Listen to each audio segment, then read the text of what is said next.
Kejadian alam dan manusia, bagian 1. Apabila menyadari bahwa wujud alam dengan wujud Tuhan tidak sedikit pun bersamaan, tidaklah mengelirukan jika dikatakan yang wujud alam adalah benar, nyata, stabil, ada kesinambungan kewujudannya dan dapat bertahan hingga ke akhirat. Wujud alam atau makhluk yang Tuhan ciptakan ini menjadi asas kepada kehidupan dunia yang sementara dan kehidupan akhirat yang abadi. Makhluk yang menerima nikmat wujud dan nikmat kesinambungan wujud dibekali dengan juga keupayaan untuk menerima bentuk lahir dan menjadi nyata serta memiliki bakat-bakat yang bisa memberi kesan. Jika ada orang mengatakan wujud makhluk hanyalah khayalan lantaran ia tidak berhakikat, maka perkataannya itu juga benar. Wujud makhluk menjadi khayalan jika dibandingkan dengan wujud Tuhan, tetapi tidak wajar membandingkan wujud makhluk dengan wujud Tuhan, karena Tuhan tidak boleh dibandingkan dengan sesuatu. Tuhan melampaui tahap wujud. Istilah wujud digunakan untuk menceritakan tentang Tuhan karena tidak ada istilah lain yang lebih sesuai. Kebenaran pada tahap penciptaan tidak sama dengan kebenaran pada tahap pencipta. Bila dikatakan alam merupakan kewujudan yang benar, ia tidak bermakna menyamakan derajat kebenaran wujud alam dengan derajat kebenaran wujud Tuhan.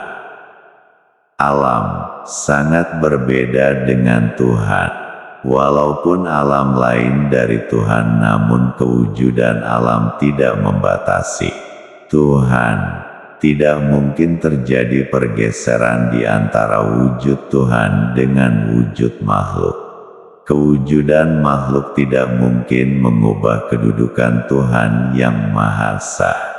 Jika mau dibuat sedikit gambaran, sekedar menggerakkan kefahaman keadaan yang sebenar tidak serupa dengan gambaran ini, bolehlah diibaratkan perbandingan wujud Tuhan dengan wujud makhluk. Seumpama wujud manusia dengan kewujudan ilmu manusia itu.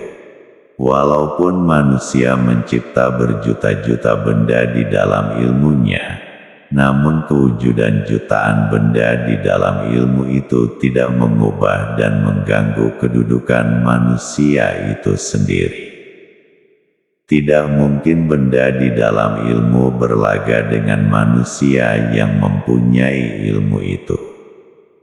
Kewujudan manusia dengan kewujudan di dalam ilmu merupakan kewujudan yang berbeda, yang tidak mungkin bergandengan, bersaing atau bersekutu. Sekiranya manusia mengeluarkan kewujudan di dalam ilmunya kepada kenyataan di luar, maka benda-benda yang diciptakan oleh manusia akan berada di dalam ruang yang sama dengan manusia. Tuhan menciptakan makhluk tidak dalam keadaan yang demikian. Apa juga yang Tuhan berkehendak menciptakan sudah ada dalam ilmunya. Penciptaan makhluk dipagari oleh ilmu Tuhan. Setelah Tuhan menciptakan makhluk menurut suasana ilmunya, makhluk akan mengambil ruang yang tidak bergandengan, bersaing atau bersekutu dengan Tuhan. Tidak seperti keadaan manusia mencipta benda-benda. Kewujudan dan kehadiran makhluk tidak mengganggu keesaan Tuhan. Hanya Tuhan yang berkuasa berbuat yang demikian. Itulah keunikan dan kemutlakan kuasa Tuhan. Bila diceritakan tentang hubungan Tuhan dengan alam, yang boleh dikatakan adalah Tuhan tidak ada di dalam alam, tidak ada di luar alam, tidak bersatu dengan alam dan tidak berpisah dengan alam. Begitulah konsep ketuhanan yang menggabungkan penafian dan penisbatan. Pandangan kaum sufi tentang alam berbeda-beda. Ada 3 pendapat yang populer mengenainya. Kumpulan pertama percaya bahwa alam ini wujud dan alam diciptakan oleh Tuhan. Apa juga keupayaan dan bakat yang ada pada alam dan sekalian makhluk adalah juga diciptakan oleh Tuhan. Mereka menganggap diri mereka seumpama kerangka kosong yang tidak memiliki apa-apa, tiada daya dan upaya. Semuanya adalah milik Tuhan semata-mata. Kumpulan ini sangat dikuasai oleh suasana ketiadaan, sehingga mereka lupa kepada diri mereka dan alam sekaliannya. Keadaan mereka adalah seumpama orang halimunan yang menanggalkan pakaiannya lalu tidak ada apa-apa lagi yang kelihatan. Pada alam perasaan mereka serahkan semua pakaian kepada pemilik pakaian dan tinggallah mereka dalam suasana ketiadaan atau kefanaan. Kefanaan yang menguasai mereka menyebabkan hubungan mereka dengan pakaian tidak ada lagi. Sekiranya mereka keluar dari kefanaan, masuk pada suasana kesadaran dan bako dalam Tuhan, mereka akan menyadari bahwa pakaian ada dengan mereka. Mereka akan dapat menerima kehadiran pakaian beserta pengakuan bahwa Tuhan yang memiliki pakaian tersebut. Sufi kumpulan ini yang telah melepasi peringkat fana dan kembali kepada kesadaran semula, akan memiliki pengetahuan yang sebenarnya. Pada peringkat ini mereka akan setuju dengan pendapat ahli sunnah wal jamaah tentang alam. Ahli sunnah wal jamaah memperoleh petunjuk dari Al-Quran, As-Sunnah dan ijma' ulama. Ahli sufi yang sampai kepada peringkat ini bersamaan dengan fahaman dan pegangan ulama. Jika ulama mencapai kefahaman dan pegangan melalui akal, sufi memperolehnya melalui kasyaf dan zauq yang benar. Mereka mengakui bahwa Tuhan tidak menyamai sesuatu.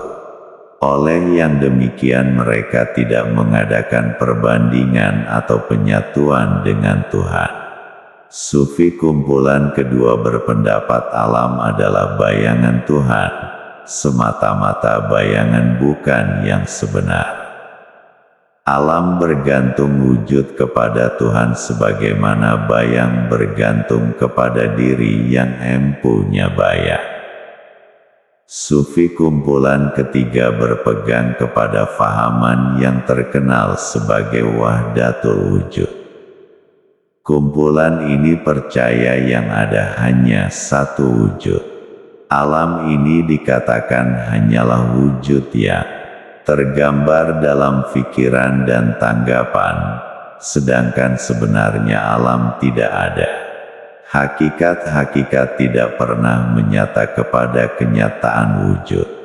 Hakikat adalah wujud yang satu pada martabat-martabat penurunan.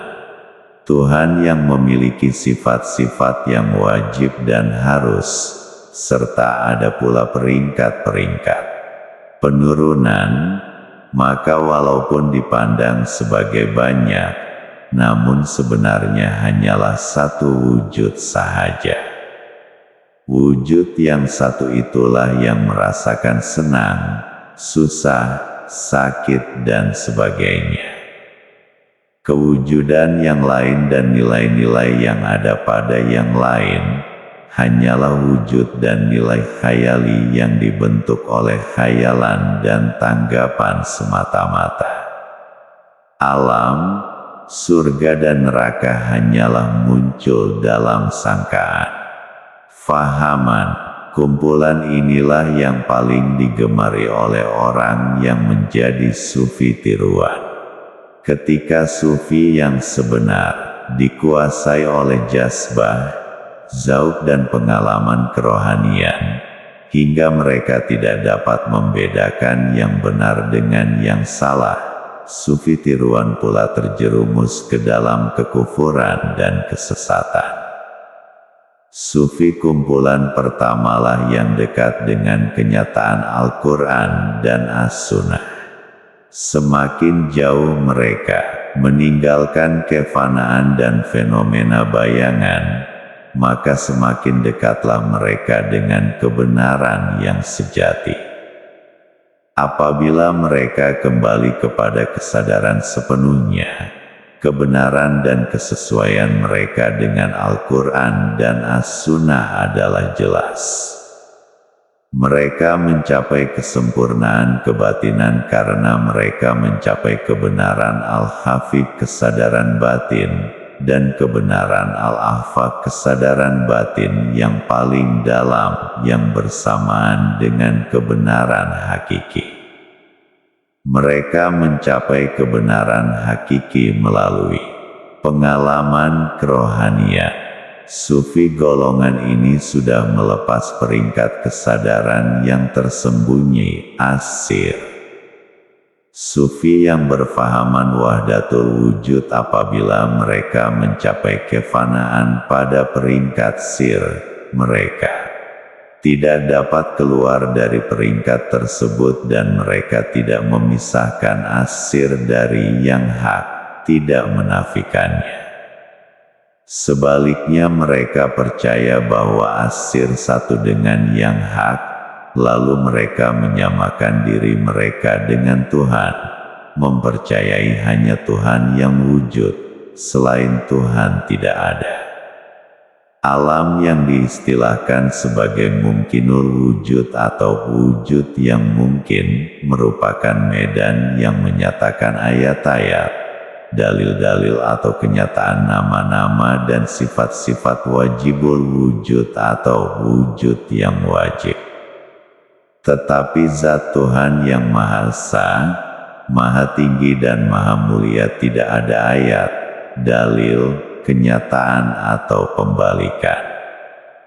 Tidak ada satupun dalam alam ini yang membalikkan atau yang ada penglibatan dengan zat Tuhan.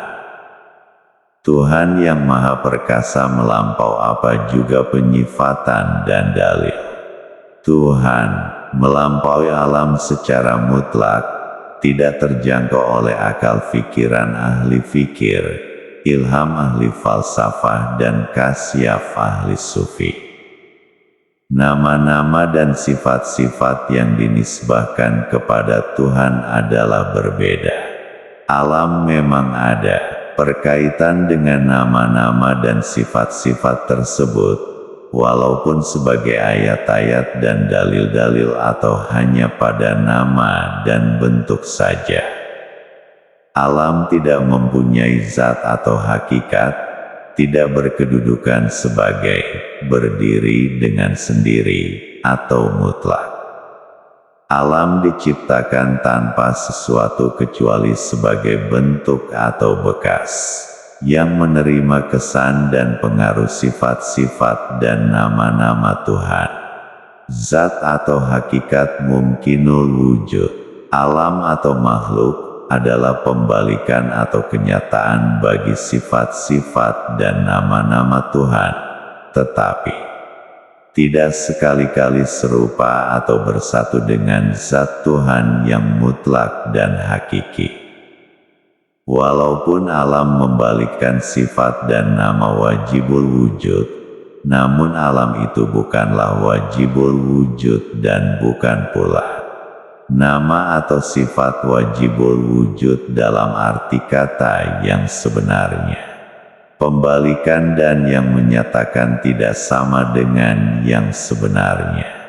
Perkaitan wajibul wujud dengan alam secara yang demikian dan kemutlakan zat wajibul wujud menyebabkan timbul fenomena bayangan dalam pengalaman sufi, dan bayangan tersebut berkekuatan memberi kesan kepada alam perasaan sufi, menyebabkan timbul berbagai macam fahaman. Sang Kiai